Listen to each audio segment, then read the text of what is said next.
C'était aujourd'hui le 4 décembre 2024. Mesdames, Messieurs, les journalistes, les hauts conseillers que nous sommes, vous remercie d'avoir répondu à notre invitation à cette rencontre avec la presse nationale et internationale, dont l'objet est de vous entretenir de la situation que vit notre institution et ses membres depuis quelques mois. Mais permettez-nous, avant d'en venir au sujet proprement dit, de faire un petit rappel historique de cette institution. L'idée de créer un haut conseil des collectivités territoriales au sein de l'Union africaine est apparue et a mûri lors de rencontres regroupant les responsables et les élus locaux d'Afrique depuis 1998. La mise en place du Haut Conseil des collectivités territoriales, la mise en place du Haut Conseil des collectivités territoriales de l'UEMOA en 2011 à Niamey et l'aboutissement de cette volonté africaine, et Dakar devrait abriter le siège de cette institution. La 25e session du Conseil exécutif de l'Union africaine, tenue à Malabo en 2014, validait cette proposition de M.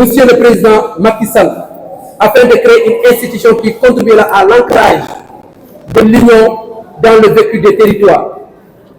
L'institution est par conséquent fondée sur un socle juridique communautaire internalisé au Sénégal par la loi constitutionnelle numéro 2016-10 du 5 avril 2016 portant révision de la Constitution et adoptée par référendum le 20 mars 2016, instituant le Haut Conseil des collectivités territoriales. La loi organique numéro 2016-24 du 14 juillet 2016 détermine ses missions, son organisation et son fonctionnement.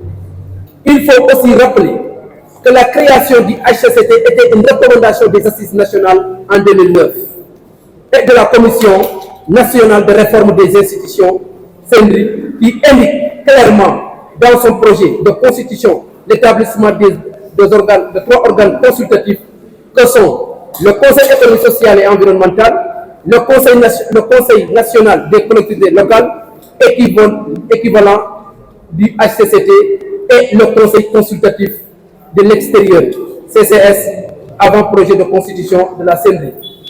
Les organes consultatifs, articles 137, 138 et 139, la réforme de l'acte 3 de la décentralisation participe de la volonté politique de promouvoir, de promotion de la gouvernance locale et de territorialisation des politiques publiques qui doivent être portées par des entités territoriales fortes, viables et porteuses de développement durable.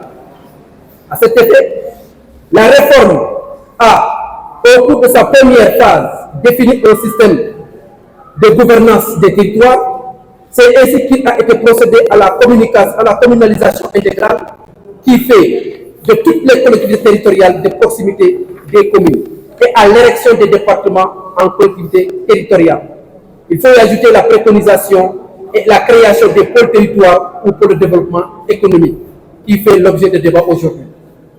Pour compléter ce dispositif, au niveau national, la loi constitutionnelle numéro 2016-10 du 5 avril 2016 a institué le Haut Conseil des collectivités territoriales, qui est une institution de la République. À cette nouvelle institution vient renforcer le niveau de collaboration entre l'État et les acteurs territoriaux dans la conduite et le suivi de l'évolution des politiques de décentralisation, d'aménagement et de développement des territoires. Le Haut Conseil a pour vocation de contribuer à la modernisation de l'action publique territoriale, à l'aménagement équilibré du territoire, à la mobilisation des territoires pour la croissance et l'emploi, ainsi qu'au développement des solidarités territoriales, de la démocratie locale, de la promotion des pôles territoires qui vont assurer le développement endogène et intégré. La mission du HCCT au Conseil des collectivités territoriales est régie par les articles suivants de la loi organique. Article 1er. Le Haut Conseil des collectivités territoriales est une assemblée consultative qui a pour mission d'étudier et de donner un avis motivé sur les politiques de décentralisation, d'aménagement du territoire et de développement du territoire. Le Haut Conseil des collectivités territoriales peut, de sa propre initiative, faire des propositions ou recommandations au président de la République ou au gouvernement pour toute question concernant les politiques de décentralisation, d'aménagement et de développement du territoire. Le président de la République et ou le gouvernement peut saisir le Haut Conseil des collectivités territoriales pour avis sur les questions relatives au domaine de compétence de l'institution. Article 2. Le Haut Conseil peut être saisi pour avis par le président de la République pour des projets de loi, des projets d'ordonnance, des décrets entrant dans le domaine de sa compétence. Dans les cas où le président de la République en déclare l'urgence, il donne son avis dans un délai de 8 jours. Article 17. Le Haut Conseil des collectivités territoriales adresse chaque année un rapport au président de la République. Article 7. Le Haut Conseil des collectivités territoriales dispose d'un secrétaire général nommé par décret. Il assiste aux séances et tient un procès verbal. Il assure sous le contrôle du bureau et de l'autorité du président du Haut Conseil des collectivités territoriales. Le mandat du Haut Conseiller ouvre droit à des remboursements de frais à des indemnités de cession fixées par décret. En ce qui concerne le fonctionnement de l'institution, le HCCT et de la publication de ses travaux, il ne manque que le pouvoir du président de la République. C'est la raison pour laquelle le Haut Conseil est un organe consultatif qui ne peut communiquer en fonction de ses travaux parce que ces documents sont estampillés secrets et sont adressés directement au président de la République. Concernant son fonctionnement, la loi organique, article 14, le Haut Conseil des collectivités jouit de l'autonomie financière et dispose d'un comptable public.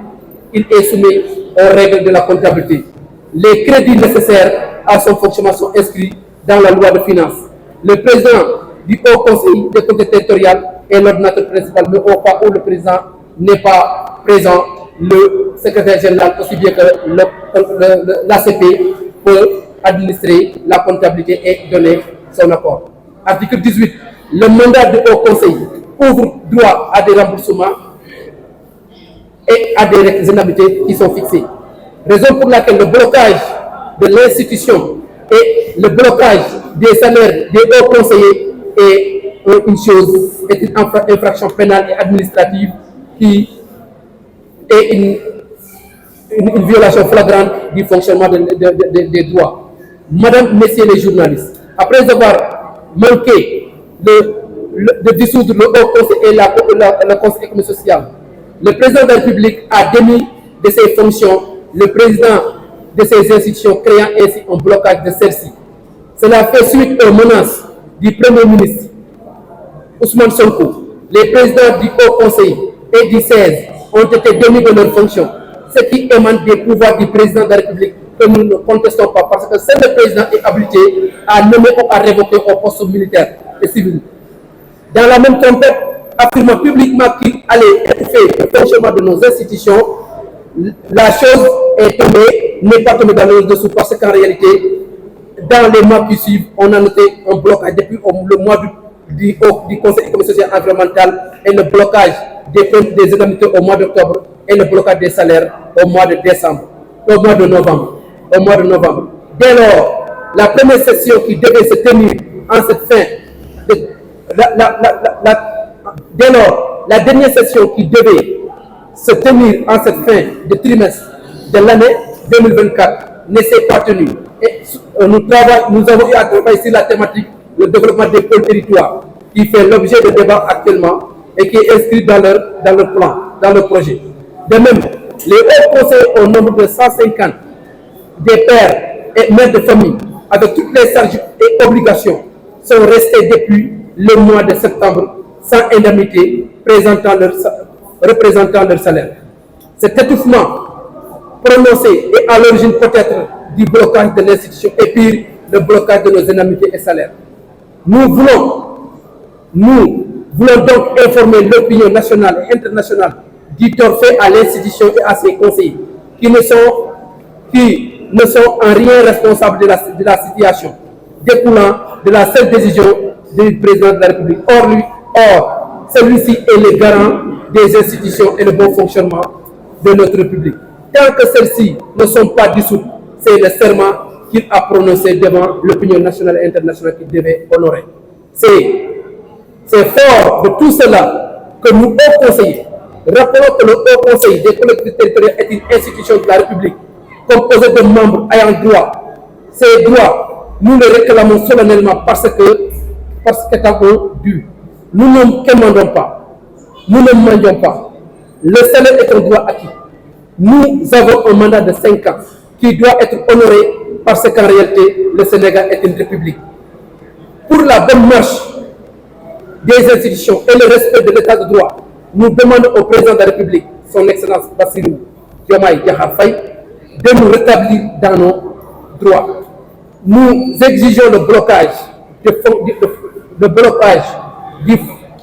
nous exigeons le déblocage du fonctionnement de l'institution afin de tenir la dernière session de l'année pour pouvoir écrire le rapport annuel et réclamons le paiement de nos indemnités et nos salaires. Mesdames, Messieurs, chers journalistes, de votre attention et responsabilité.